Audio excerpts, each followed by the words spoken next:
வணக்கம். இன்றைக்கி ஜானூஸ் கிச்சனில் அரைக்கீரை வச்சு சாம்பார் செய்யலாம். எப்போவுமே இந்த அரைக்கீரை சாம்பார் ஒரு தனி டேஸ்ட் இருக்கும், நல்லாயிருக்கும். நான் அதுக்காக ஒரு 75 கிராம் அளவுக்கு துவரம்பருப்பை நல்லா கழுவிட்டு குக்கரில் சேர்த்து அதில் கொஞ்சமாக மஞ்சள் தூளும் கொஞ்சோண்டு எண்ணெயும் சேர்த்து 3 விசில் வச்சு வேக வச்சுக்கிறேன். பருப்பு இப்போ நல்லா வெந்துருச்சு.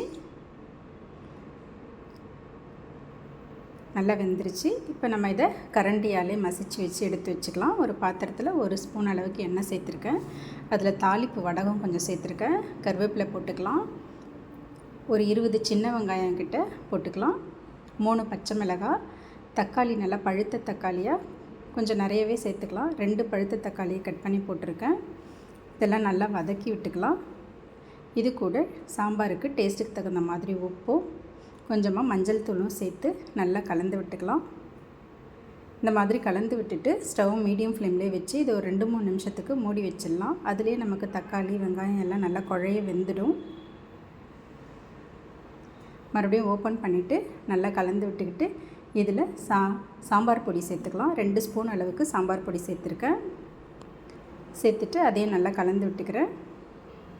இந்த மாதிரி கலந்து விட்ட பிறகு சுத்தம் பண்ணி வச்சுருந்த அரைக்கீரையை அதில் சேர்த்துக்கிறேன். சேர்த்துட்டு இதை ஒரு 2 நிமிஷத்துக்கு இந்த மாதிரி வதக்கி விட்டுக்கலாம். கீரையெல்லாம் நல்லா சுருளை வதங்கி வந்துருச்சு. இப்போ இது கூட தண்ணி சேர்த்துக்கலாம். இந்த கீரை முங்குற அளவுக்கு தண்ணி சேர்த்தா போதும், நிறைய தண்ணி சேர்க்க வேண்டாம். இந்த மாதிரி தண்ணி சேர்த்துட்டு ஸ்டவ்வை மீடியம் ஃப்ளேம்லேயே வச்சு இதை ஒரு 2 நிமிஷத்துக்கு மட்டும் மூடி வச்சா போதும். நமக்கு வெங்காயம் தக்காளியெல்லாம் ஏற்கனவே வதக்கும் போது நல்லா வெந்திருக்கும். ஒரு 2 நிமிஷம் இந்த மாதிரி கொதிக்க வச்சுட்டாலே போதும். இப்போ இது கூட நம்ம வேக வச்சு மசிச்சு வச்சுருந்த துவரம்பருப்பை சேர்த்துக்கலாம். துவரம்பருப்பை சேர்த்துட்டு ஒரு சின்ன நெல்லிக்காய் சைஸ் புளியை கரைச்சி வச்சுருந்தேன், அதையும் சேர்த்துக்கிறேன். சேர்த்துட்டு இதை நல்லா கலந்து விட்டுட்டு ஸ்டவ் மீடியம் ஃப்ளேம்லேயே வச்சு இதை ஒரு 2-3 நிமிஷத்துக்கு அந்த புளியோட பச்சை வாசனை போகிற வரைக்கும் கொதிக்க வச்சுக்கலாம். இந்த மாதிரி கொதிக்க வச்சுக்கலாம்.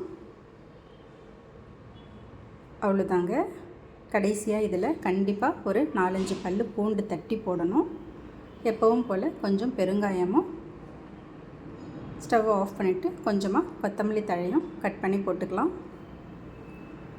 அவ்வளோதாங்க, ஒரு டேஸ்டான அரைக்கீரை சாம்பார் ரெடி ஆகிடுச்சு. இது நல்ல சூடான சாதத்தில் போட்டு சாப்பிட்றதுக்கு ரொம்ப நல்லாயிருக்கும். அரைக்கீரை சாம்பார் ஒரு தனி வாசனையோடு ரொம்ப நல்லாயிருக்கும். ட்ரை பண்ணி பாருங்கள். தேங்க்ஸ் ஃபார் வாட்சிங்.